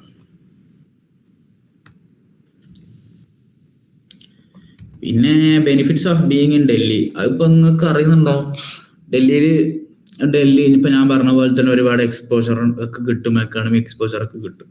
ഇനി ഡൽഹി എന്ന് പറയുന്ന ഡൽഹി ആ ഒരു മെഡീവൽ സിറ്റിയുടെ തനതായ പാരമ്പര്യത്തൊക്കെ അടിപൊളിയാക്കി ജീവിക്കാനും അതൊക്കെ കണ്ട് ജീവിക്കാനാണ് എന്താണ് ദിൽവാല അങ്ങനൊക്കെ പറയുന്ന കുറെ സാധനങ്ങളൊക്കെ ഉണ്ട്. അതൊക്കെ നിങ്ങൾ എൻജോയ് ചെയ്യണമെന്നുണ്ടെങ്കിൽ ഡൽഹിയിലേക്ക് വരാം. പിന്നെ എവിടേക്കാണെങ്കിലും പോവാ ട്രിപ്പ്. കാരണം ഇവിടുന്ന് ഒരു ട്രെയിൻ കയറേണ്ട ആവശ്യമുള്ളൂ. ഇവിടുന്ന് കൽക്കേക്ക് ട്രെയിൻ 4 മണിക്കൂറേ ഉള്ളൂ ഷിംലക്ക്, 5-6 മണിക്കൂറായിട്ടുള്ളൂ മണാലിക്ക്, ഇതേപോലെ 6 മണിക്കൂറേ ഉള്ളൂ മസൂരിക്ക്, മസൂരി ഋഷികേശ് തുടങ്ങിയ സ്ഥലങ്ങളിൽ. പിന്നെ അതേപോലെ ഹിമാചൽ നൈനിത്താലിലൊക്കെ ഒക്കെ 4-5 മണിക്കൂർ. ഇനിയിപ്പോ രാജസ്ഥാനാണെങ്കിൽ അതൊരു 5-6 മണിക്കൂർ, ഇപ്പുറത്ത് പഞ്ചാബ് ആണെങ്കിൽ ഒരു 5-6 മണിക്കൂർ, അങ്ങോട്ട് വാരണാസി പോവാണെങ്കിൽ ഒരു 8 മണിക്കൂർ 8-9 മണിക്കൂർ. ഇങ്ങനെ ഇപ്പൊ നമുക്ക് വെള്ളിയാഴ്ച വരെ ക്ലാസ് ഉണ്ടാവുള്ളൂ, ശനി ഞായർ ലീവാണ്. അപ്പൊ വെള്ളിയാഴ്ച രാത്രി ഏതെങ്കിലും ട്രെയിൻ കയറാം, ശനി ഞായർ എവിടെയൊക്കെ കറങ്ങി തിങ്കളാഴ്ച ആകുമ്പോഴത്തേനൊക്കെ ക്ലാസ്സിനൊക്കെ തിരിച്ചെത്തി. അപ്പൊ ഒരു ട്രിപ്പിന്റെ ഒരു സംഭവം അത് കിട്ടും. പിന്നെ അക്കാഡമിക് ആയിട്ടുള്ള എക്സ്പോഷറും കിട്ടും. അപ്പോ അതൊക്കെയാണ് മെച്ചങ്ങൾ. ഇനിയിപ്പോ നിങ്ങൾക്ക് എന്തെങ്കിലും ചോദിക്കാണ്ടെങ്കിൽ ചോദിച്ചോളേ.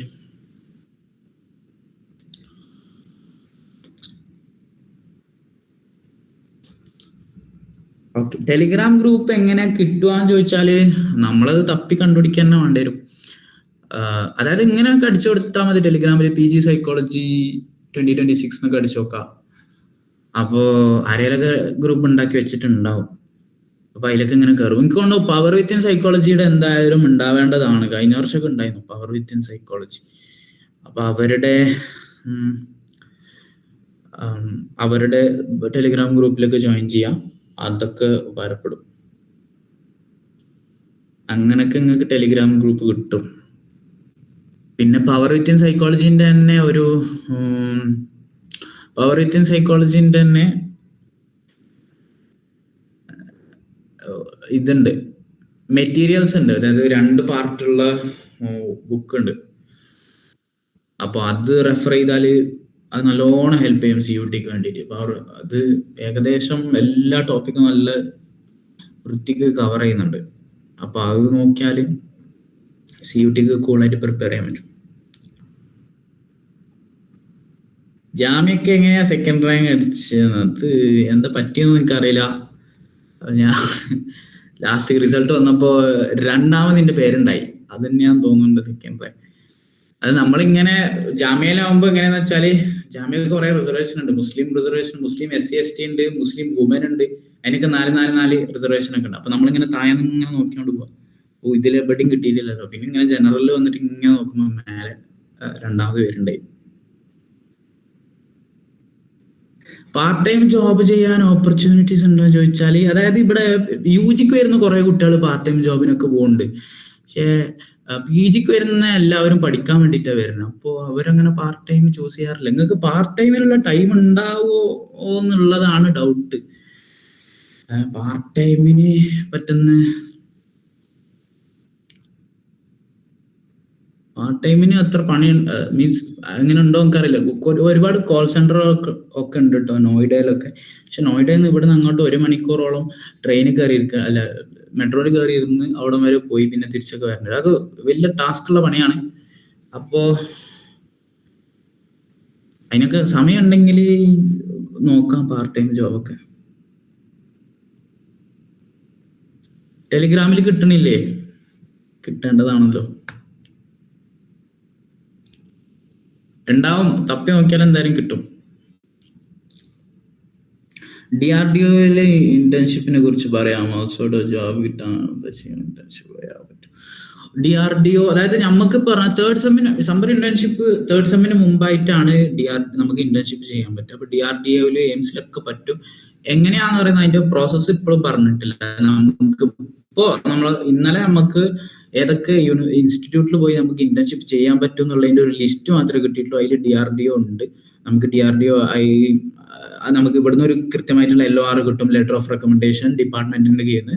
അതുകൊണ്ട് DRDOയിൽ കൊടുത്താൽ പെട്ടെന്ന് DRDOയിൽ നമുക്ക് ഇന്റേൺഷിപ്പ് ആയിട്ട് കയറാൻ പറ്റും. അതുവഴി നമുക്ക് ജോലിയിലേക്ക് കയറാൻ പറ്റുമോ എന്ന് ചോദിച്ചാൽ അത് എനിക്കറിയില്ല. അത്രമാത്രം ഇതൊന്നുമില്ല, എക്സ്പീരിയൻസ് ഒന്നുമില്ല. കാരണം അതിന് എങ്ങനെയാണ് ഇനി ഇന്റേൺഷിപ്പ് ചെയ്ത് കഴിഞ്ഞിട്ട് പിന്നെ പറയാൻ കഴിയുള്ളൂ.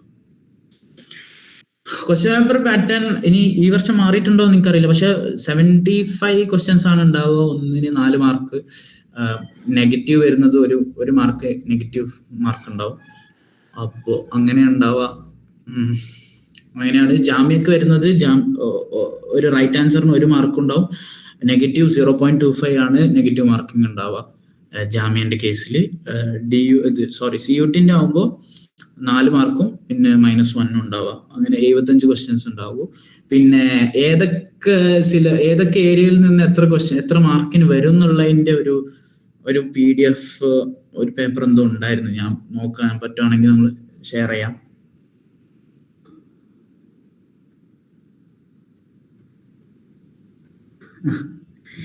Delhi offers good exposure, but is it actually worth breathing that air?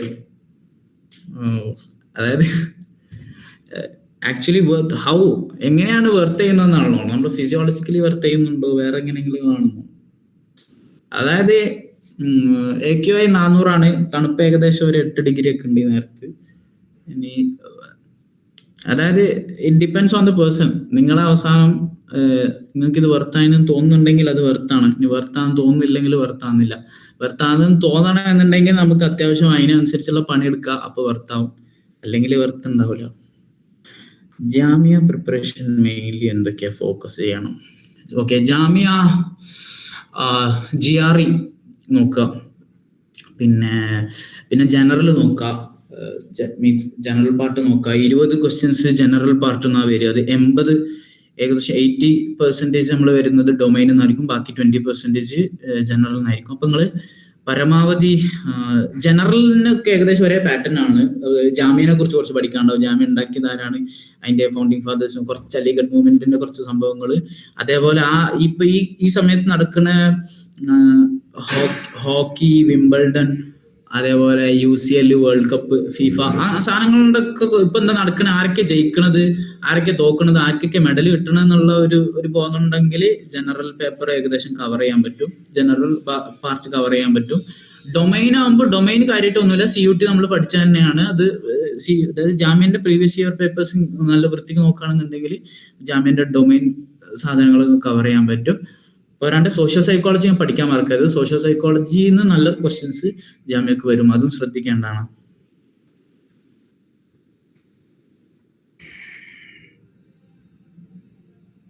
Preparation style ഞാൻ ഇപ്പൊ പറഞ്ഞല്ലോ. അതായത് ഇപ്പൊ ഞാൻ പറഞ്ഞിരുന്നു, ഒരു വീക്ക് ഏരിയ നമ്മുടെ വീക്കായിട്ടുള്ള ഏരിയകൾ ആദ്യം ലിസ്റ്റ് ഔട്ട് ചെയ്ത്, എന്നിട്ട് ആ വീക്കായിട്ടുള്ള ഏരിയകളിൽ കൂടുതൽ വർക്ക് ചെയ്യാം.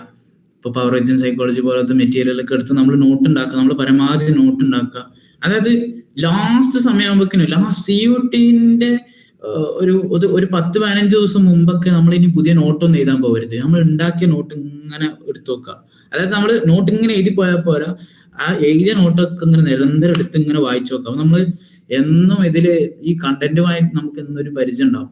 മറ്റേത് നമുക്ക് മറന്നു പോകാനൊക്കെ ചാൻസ് ഉണ്ടല്ലോ. അപ്പോൾ ഡെയിലി നമ്മൾ ആ എഴുതുന്ന നോട്ട് നമ്മൾ നോക്കുക എന്നുള്ളത് തന്നെയാണ്.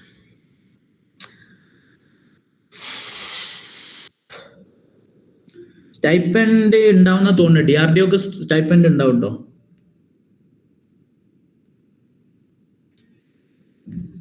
ഓക്കെ, JMS CUT എക്സാമിന് പ്രിപ്പറേഷൻ യൂസ് ആക്കിയിരുന്നു. റിസോഴ്സ് ഷെയർ ചെയ്യുമോ നോക്കട്ടെ. ഞാൻ എല്ലാ റിസോഴ്സുകളും ഞാൻ ഡിലീറ്റ് ചെയ്തിട്ടുണ്ടെന്നാണ് തോന്നുന്നത്. ഉണ്ടെങ്കിൽ ഞാൻ അയച്ചുതരാം. ഞങ്ങളെ UG ഞാൻ ഇഗ്നോയിലായിരുന്നു. അതേപോലെ തന്നെ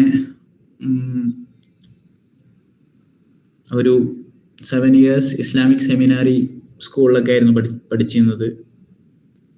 മലയാളീസ് ഉണ്ടോ അവിടെ? അല്ലാഹ്, മലയാളീസ് ഉണ്ടോ? നമ്മളെ ക്ലാസ്സിൽ 16 മലയാളീസാണ്. അതായത് 150 ഓവറോൾ സ്റ്റുഡൻസ് 16ഓളം മലയാളീസാണ് നമ്മളെ ഡിപ്പാർട്ട്മെന്റിൽ കേട്ടോ.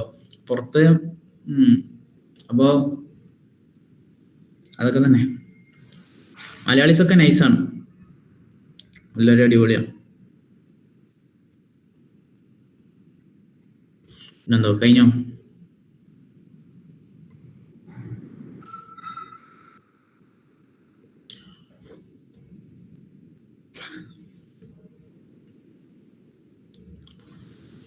ഇനി ക്വയറീസ് ഉണ്ടോ?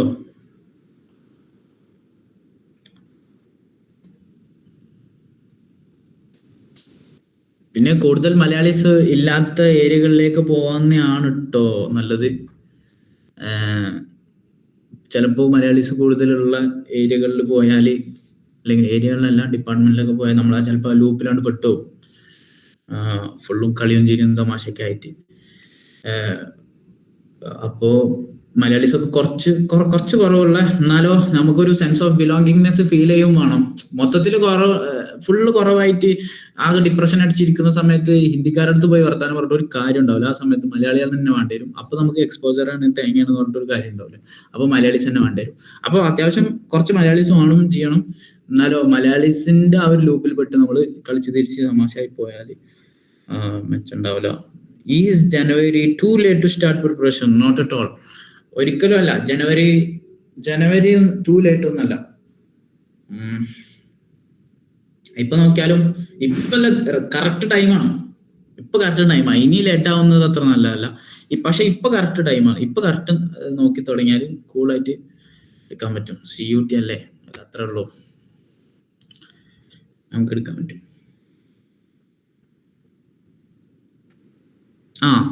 സോറി, അതർ ദാൻ DU ഏറ്റവും ബെസ്റ്റ് ആയിട്ടുള്ളത് ടിസ് അടിപൊളിയാണ്. ടിസ്സിലെ കോഴ്സും അവിടെ പഠിപ്പിക്കുന്ന കുട്ടികൾ, അവിടെ പഠിക്കുന്ന കുട്ടികളൊക്കെ പറഞ്ഞിട്ടുണ്ട് അവർക്ക് എല്ലാം അടിപൊളി എക്സ്പീരിയൻസ് ആണ് അവർ പറയലുണ്ട്. അവിടെയും കുറച്ച് ഹെക്റ്റിക് ആണ്. അതായത് നമ്മളെ മറ്റേ മീം ഉണ്ടല്ലോ, യു ടുക്ക് എന്താണ് അക്കാഡമിക്കലി ചലഞ്ചിങ്, ഒരു അക്കാഡമിക്കലി ചലഞ്ചിങ് ആയിട്ടുള്ള ഒരു സബ്ജക്ട് നിങ്ങൾ ചൂസ് ചെയ്തു. എന്നിട്ട് എന്തായി? എന്നിട്ട് ഇങ്ങനെ അക്കാഡമിക്കലി ചലഞ്ചഡ് ആയിട്ട് ഇങ്ങനെ അന്തമിട്ട് ഇങ്ങനെ നടക്കുക. അപ്പോൾ നിങ്ങൾ ചൂസ് ചെയ്യുമ്പോൾ ഇപ്പോൾ ബെസ്റ്റ് യൂണിവേഴ്സിറ്റി ആണ്, അല്ലെ ബെസ്റ്റ് കോഴ്സ് പ്രൊവൈഡ് ചെയ്യുന്ന സ്ഥലമാണ് നിങ്ങൾ ചൂസ് ചെയ്യണമെങ്കിൽ ആ ബെസ്റ്റിന്റെ അനുസരിച്ചുള്ള സഫർ നമ്മൾ ചെയ്യേണ്ടി വരും. അപ്പൊ ആ സഫറിങ്ങിനും അപ്പൊ നമ്മൾ അതിനും പ്രിപ്പയർ ആയി പോയാൽ അടിപൊളിയാവും. ജാമ്യക്ക് രജിസ്ട്രേഷൻ എപ്പോഴാണ് സ്റ്റാർട്ടാവുമായിരിക്കും. എന്തായാലും നിങ്ങൾ അറിയും സ്റ്റാർട്ടാവുമ്പോൾ, എങ്ങനെയെങ്കിലൊക്കെ അറിയും. അത് പഠിക്കണ്ട, അറിയാതൊക്കെ ഒന്നുമില്ല. ഈ സമയത്തല്ല, കുറച്ചും കൂടി CUT അടുപ്പിച്ച ആ സമയത്തൊക്കെയാണ് ജാമ്യന്റെ സ്റ്റാർട്ട് ആവാന്നാണ് എൻ്റെ ഒരു തോന്നല്. പിന്നെ ടിസ് അതേപോലെ ബനാറസ് ബെസ്റ്റ് ആണ് കേട്ടോ. ബനാറസ് ഏകദേശം ജാമ്യനെ പോലെ തന്നെ ഉള്ള സിലബസ് ആണെന്ന് കേട്ടിട്ടുള്ളത്. കുറച്ച് റിലാക്സ്ഡ് ആയിട്ടുള്ള, ഇത്ര ഹെക്ടിക് ഒന്നല്ല. വെറും 4 പ്രാക്ടിക്കൽ ആയിട്ടുള്ളൂ, 4-5 പ്രാക്ടിക്കൽ ഉള്ളൂ. നമുക്ക് 12 പ്രാക്ടിക്കൽ ചെയ്യാണ്ട്. ടിസ്സിൽ പ്രാക്ടിക്കൽസ് ഇല്ല, അവിടെ ഫുൾ അസൈൻമെന്റ്സ് ആണ്. കുറെ അസൈൻമെന്റ് അസൈൻമെന്റ് ആയിരിക്കും ചെയ്യേണ്ടി വരിക. അവിടെ ഒന്നും കൂടി ക്ലിനിക്കൽ എക്സ്പോജർ കൂടുതൽ നിങ്ങൾക്ക് ടിസ്സിലായിരിക്കും. ഇപ്പൊ ടിസ് നോക്കുന്ന ആളാണെന്നുണ്ടെങ്കിൽ നിങ്ങൾക്ക് ക്ലിനിക്കൽ എക്സ്പോജർ ആണ് വേണ്ടതെന്നുണ്ടെങ്കിൽ നിങ്ങൾ ടിസ് ചൂസ് ചെയ്യുന്നതായിരിക്കും നല്ലത്. ഒന്നും കൂടി റിസർച്ച് ഓറിയന്റഡ് ആയിട്ട് പഠിക്കാനാണെന്നുണ്ടെങ്കിൽ അവിടെ DU ചൂസ് ചെയ്യുന്നതായിരിക്കും നിങ്ങൾക്ക് നല്ലത്. അതാണ് അതിൻ്റെ ഒരു വ്യത്യാസം. പിന്നെ അതേപോലെ ഹരിയാന ബെസ്റ്റ് ആണ്. OBക്ക് DUയിൽ സ്പെഷ്യലൈസേഷൻ ഉണ്ട് കേട്ടോ. OBന്റെ ബെസ്റ്റ് ഏത് യൂണിവേഴ്സിറ്റിയാന്ന് ചോദിക്കുകയാണെന്നുണ്ടെങ്കിൽ അങ്ങനെ ഏതോ ഉണ്ടോ എന്ന് എനിക്കറിയില്ല. പക്ഷെ DUയിൽ OB സ്പെഷ്യലൈസേഷൻ ഉണ്ട്. DUയിൽ പ്രധാനപ്പെട്ട ഒരു specialisation clinical, developmental and OB ആണ്. അപ്പോൾ OBക്ക് അത്യാവശ്യം നല്ല ഡിപ്പാർട്ട്മെന്റും നല്ല പ്ലേസ്മെന്റ്, അതായത് പ്ലേസ്മെന്റ് സെല്ലിൽ പൊതുവേ ഉള്ളത് OBത്തെ കുട്ടികളാണ്. OBക്കാർക്കാണ് കൂടുതൽ പ്ലേസ്മെന്റ് കിട്ടുന്നത്. പിന്നെ OB റിലേറ്റഡ് ആയിട്ട് ഒരുപാട് പേപ്പേഴ്സ് ഉണ്ട്, ഫാക്കൽറ്റീസും ഉണ്ട്, സ്റ്റുഡൻസും ഉണ്ട്. അവരുടെ OBന്റെ പേപ്പറുകളൊക്കെ എല്ലാ സെമ്മിലും അത്യാവശ്യം നല്ല അവർ ഫ്ലോട്ട് ചെയ്യുന്നുണ്ട്, നല്ല കുട്ടികളും വരുന്നുണ്ട്. അപ്പോൾ OB ചൂസ് ചെയ്യുന്നവർക്കും DU ബെസ്റ്റ് ആണെന്ന് വേണമെങ്കിൽ പറയാൻ പറ്റും. ഡൽഹി ഫുഡൊക്കെ എങ്ങനെയാന്ന് ചോദിച്ചാൽ ദാൽ ചാവൽ, പനീർ, പിന്നെന്താ കോഫ്ത, അങ്ങനത്തെ സാധനങ്ങൾ ഒക്കെ നല്ല ഫുഡുകൾ കിട്ടുന്ന സ്ഥലമുണ്ട്, നല്ല ഫുഡ് കിട്ടാത്ത സ്ഥലങ്ങളും ഉണ്ട്. അപ്പോൾ അതൊക്കെ ഉള്ളൂ. പിന്നെ ഹോസ്റ്റലിൽ ഞാൻ പറഞ്ഞ പോലെ ഹോസ്റ്റലിൽ കയറുകയാണെന്നുണ്ടെങ്കിൽ നല്ല ഫുഡാണ്, ഒന്നും നോക്കാനില്ല. നമ്മൾ വേറെ ഇടാൻ പോകുന്ന സമയത്ത് നമുക്ക് ഹോസ്റ്റലിലത്തെ ഫുഡ് മിസ് ചെയ്യും. അമ്മാതിരി നല്ല ഫുഡാണ് ഹോസ്റ്റലിൽ എന്നാണ് എനിക്ക് പറയാനുള്ളത്. നമുക്ക് ഇവൻ ഏതാണ് ഈ അനസ്? കയ്യിൽ പൈസ ഇല്ലെങ്കിൽ ചെയ്യാമോ? അതെന്തായാലും ചെയ്യാവും. പിന്നെ ഏതോ നമുക്ക് അറിയുന്ന ആളാന്ന് തോന്നുന്നുണ്ട്.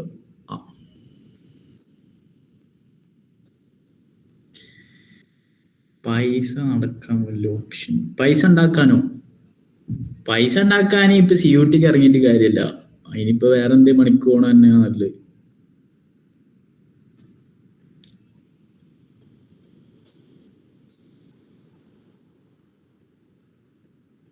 പ്ലേസ്മെന്റ് ഒക്കെ ഉണ്ട് കേട്ടോ, അങ്ങനെയാണ് പൈസ ഉണ്ടാക്കുക.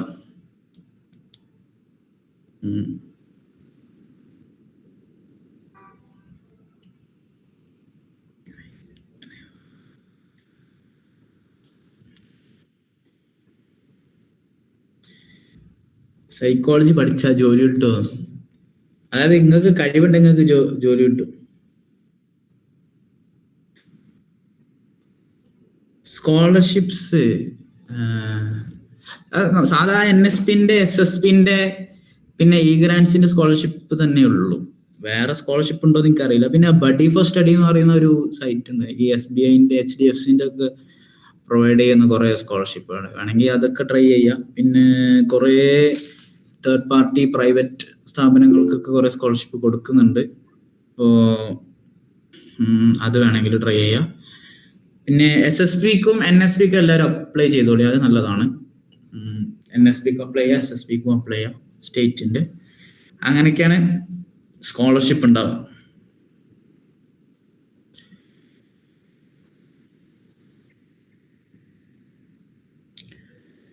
അത് നിങ്ങൾക്ക് എന്താണോ വേണ്ടത് അത് നോക്കണതാണ് നല്ലത്.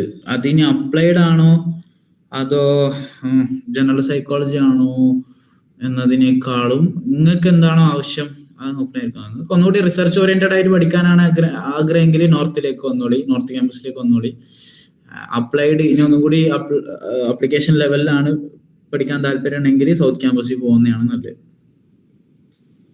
പിന്നെ എന്താണ് ഫിസിയോളജി ആൻഡ് സ്റ്റാറ്റി എന്തൊക്കെയാ പഠിക്കുന്നത്? ഡീപ്പായിട്ട് വേണോ അത് കവർ ചെയ്താൽ മതിയോ? അതായത് ഓപ്ഷൻ കാണുമ്പോൾ ഇത് വിഷയവുമായിട്ട് ബന്ധമുണ്ട് എന്ന് തോന്നിയാൽ മതി. അത്ര ബോധം മതി, അത്രയും ഡീറ്റെയിൽ ആയി പഠിക്കണമെന്നില്ല. അത് ഇപ്പൊ ഫിസിയോളജി ആണെങ്കിലും സ്റ്റാറ്റിസ്റ്റിക്സ് ആണെങ്കിലും ഇത് നമ്മള് ഒരു കുറച്ചൊക്കെ ലക്ക് എന്ന് പറയുന്ന സാധനം ഇവിടെ വർക്ക് ചെയ്യുന്നുണ്ട്. ഓപ്ഷൻസ് ആണല്ലോ. അപ്പൊ ഓപ്ഷൻസ് നോക്കുന്ന സമയത്ത് ഇത് ക്വസ്റ്റ്യനുമായി റിലേറ്റഡ് ആണ്, ഇത് ശരിയാവാൻ സാധ്യത ഉണ്ട് എന്ന് തോന്നാൻ മാത്രമുള്ള ഒരു വിവരത്തിലേക്ക് എത്തിയാൽ മതി. എന്നാൽ തന്നെ പ്രിപ്പയർ ചെയ്തു എന്ന് പറയാം. Psychology versus sociology which is better? ഇപ്പാളെ മനസ്സിലായി. അതായത് സോഷ്യോളജിക്കാർക്ക് കിടിലം ഡിപ്പാർട്ട്മെന്റ് ഉണ്ട് കേട്ടോ. ഡൽഹി സ്കൂൾ ഓഫ് എക്കണോമിക്സിലാണ് സോഷ്യോളജി ഉള്ളത്. അവർക്കും അത്യാവശ്യം നല്ല ഫാക്കൽറ്റീസ് ഉണ്ട്. നല്ല പേപ്പറുകൾ ഒക്കെ പ്രൊവൈഡ് ചെയ്യുന്നുണ്ടെന്നാണ് കേട്ടിട്ടുള്ളത്. ഹിസ്റ്ററി ഡിപ്പാർട്ട്മെന്റ് എങ്ങനെയാണോ? ഹിസ്റ്ററി ഡിപ്പാർട്ട്മെന്റ് അടിപൊളിയാ, നമ്മുടെ ഡിപ്പാർട്ട്മെന്റിന്റെ അടുത്തൊക്കെ തന്നെ. Physiology and statistics CU Mizoram separate ആണോ എക്സാം? അല്ലല്ല, എല്ലാ സെൻട്രൽ യൂണിവേഴ്സിറ്റിക്കും ഒരേ CUT എന്നുള്ളത് തന്നെയാണ്. പിന്നെ പോരാണ്ട് ഇപ്പൊ ഒരു പുതിയ ഓപ്ഷൻ വന്നിട്ടുണ്ട്, NFSUയിൽ കയറാനാണെന്നുണ്ടെങ്കിൽ നിങ്ങൾക്ക് CUT എഴുതിയിട്ട് കയറാം. അപ്പോ ഞാനൊരു ഇത് പറഞ്ഞു തരാണെന്നുണ്ടെങ്കിൽ ഇപ്പൊ ഒരു ട്രെൻഡ് എന്താണെന്ന് വെച്ചാൽ, ഇപ്പൊ നമ്മളെ ക്ലാസ്സിലുള്ള തന്നെ ചില കുട്ടികൾ, ക്ലിനിക്കൽ താല്പര്യമുള്ള കുട്ടികൾ, ഇപ്പൊ അവർക്ക് MPhil ചെയ്യേണ്ട ആവശ്യമില്ലല്ലോ. അപ്പൊ അവരെന്ത് ചെയ്യുന്നുണ്ട്, ഒരു വർഷത്തിൽ എക്സിറ്റ് അടിച്ചിട്ട് CUT എഴുതിയിട്ട് ഈ വർഷം ഇവിടുന്ന് എക്സിറ്റ് അടിച്ചിട്ട് NFSU പോകാനുള്ള പ്ലാൻ ഉണ്ട്. അപ്പൊ നിങ്ങൾക്ക് ഒന്നുകൂടി ടൈറ്റ് ആവുകയാണെന്നാണ് പറഞ്ഞു വരുന്നത്. തളർത്തല്ല, പക്ഷെ ഒരു റിയാലിറ്റി ഹിറ്റ് ചെയ്യണം. ഓക്കെ, DUലെ പ്രൊഫസേഴ്സ് ഒക്കെ എങ്ങനെയാണ്? DUലെ പ്രൊഫസേഴ്സിനെ കുറിച്ച് നമ്മൾ സംസാരിച്ചിരുന്നു. നമ്മളെ സൈക്കോളജി ആണെന്നുണ്ടെങ്കിൽ, അതായത് നല്ല പ്രൊഫസർമാരും ഉണ്ട്, നല്ലതല്ലാത്ത പ്രൊഫസർമാരും ഉണ്ട്. അപ്പോ പരമാവധി നമ്മൾ നല്ല അല്ലാത്ത പ്രൊഫസർമാർ ഏതാണെന്ന് മനസ്സിലാവണമെന്നുണ്ടെങ്കിൽ ഒരു സമയമെങ്കിലും കഴിയേണ്ടി വരും. ഇപ്പോഴാണ് അതിപ്പോൾ മനസ്സിലായത്, ഇനി പറഞ്ഞിട്ട് കാര്യമില്ലല്ലോ. അപ്പൊ നമ്മൾ എലക്റ്റീവ് ചൂസ് ചെയ്യുന്ന സമയത്ത് ഡിസിപ്ലിൻ സ്പെസിഫിക് എലക്റ്റീവ് ചൂസ് ചെയ്യുന്ന സമയത്ത് നല്ല അല്ലാത്ത പ്രൊഫസർമാരൊക്കെ മാറ്റി നിർത്തിയിട്ട് നമുക്ക് ഇഷ്ടപ്പെട്ട പ്രൊഫസർമാരെ വിഷയങ്ങൾ ചൂസ് ചെയ്യുക. അങ്ങനെയൊക്കെ അത് ഹെൽപ്പ് ചെയ്യുള്ളൂ. അല്ലാത്ത ഇപ്പോ കോർ പേപ്പറിനൊക്കെ പ്രൊഫസർമാര് ചിലപ്പോൾ നമുക്ക് ഇഷ്ടപ്പെടാത്ത പ്രൊഫസർമാരൊക്കെ വരും. അപ്പൊ അതൊക്കെ അഡ്ജസ്റ്റ് ചെയ്യാൻ കഴിയെങ്കിൽ അതാണ്ട് അഡ്ജസ്റ്റ് ചെയ്യുക, അതത്രേ ഉള്ളൂ. പക്ഷെ നല്ല പ്രൊഫസർമാരുണ്ട് കേട്ടോ, നല്ല ഹെൽപ്പിംഗ് ആയിട്ടുള്ള, നല്ല അപ്രോച്ചബിൾ ആയിട്ടുള്ള പ്രൊഫസർമാരും ഉണ്ട്. അതേ സമയത്ത് തന്നെ മൈൻഡ് ആക്കാത്ത പ്രൊഫസർമാരും ഉണ്ട്. പക്ഷെ മൈൻഡ് ആക്കാത്ത പ്രൊഫസർമാരുടെ ഒരു മെച്ചം എന്താന്ന് വെച്ചാൽ അവർക്ക് നല്ല PhD സ്കോളേഴ്സ് ആയിരിക്കും ഉണ്ടാവുക. നല്ല നമ്മളുടെ ഒരു എക്സ്പീരിയൻസ് വെച്ച് പറയുകയാണെന്നുണ്ടെങ്കിൽ, അപ്പൊ ആ PhD സ്കോളർ വഴിയൊക്കെ മെല്ലിങ്ങനെ മുട്ടാൽ മതി. അപ്പൊ PhD സ്കോളേഴ്സ് ഒക്കെ അത്യാവശ്യം നല്ല അവർ പറഞ്ഞു തരും. അപ്പൊ അതൊക്കെ പഠിക്കുക, അതൊക്കെ ഹെൽപ്പ് ചെയ്യും. DUലെ സ്പെഷ്യലൈസേഷൻ എങ്ങനെയാന്ന് ചോദിച്ചാൽ, ഇപ്പൊ NEP വന്നതുകൊണ്ട് ഇപ്പൊ എങ്ങനെയാണ് സ്പെഷ്യലൈസേഷൻ ഇവര് കൊണ്ടുപോകാൻ എനിക്കറിയില്ല. പക്ഷെ ഇതിൽ ഓൾറെഡി ഉള്ള സ്പെഷ്യലൈസേഷൻ ഒന്ന് ഡെവലപ്മെന്റിലും, പിന്നെ ഒന്ന് OBയും, പിന്നെ ഒന്ന് ക്ലിനിക്കലും ആണ്. അപ്പൊ അത് മൂന്നില് നമുക്ക് ഏതാണ് താല്പര്യം അത് നോക്കിയെടുക്കാനുള്ളതാണ്.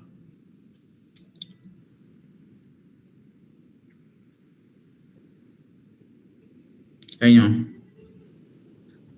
ഓൾമോസ്റ്റ് എല്ലാ ക്വസ്റ്റ്യൻസും കവർ ചെയ്തില്ലേ അല്ലേ? വൈൻഡപ്പ് ചെയ്താലോ? ഓക്കെ, ഇനി ആർക്കെങ്കിലും എന്തെങ്കിലുമൊക്കെ ചോദ്യം ചോദിക്കാനുണ്ടെങ്കിൽ 2 മിനിറ്റും കൂടി ഉണ്ട്.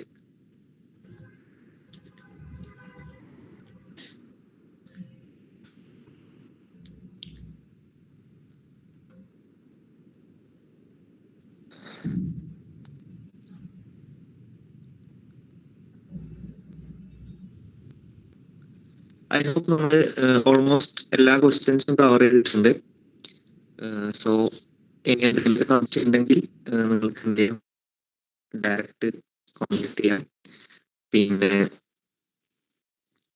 ഈ പരിപാടിയിൽ ജോയിൻ ചെയ്ത എല്ലാവർക്കും നന്ദി അറിയിക്കുകയാണ്. പിന്നെ നിങ്ങളെ CUT പ്രിപ്പറേഷൻ ഒക്കെ നല്ല രീതിയിൽ നടക്കട്ടെ. So wishing you all the best. Thank you all.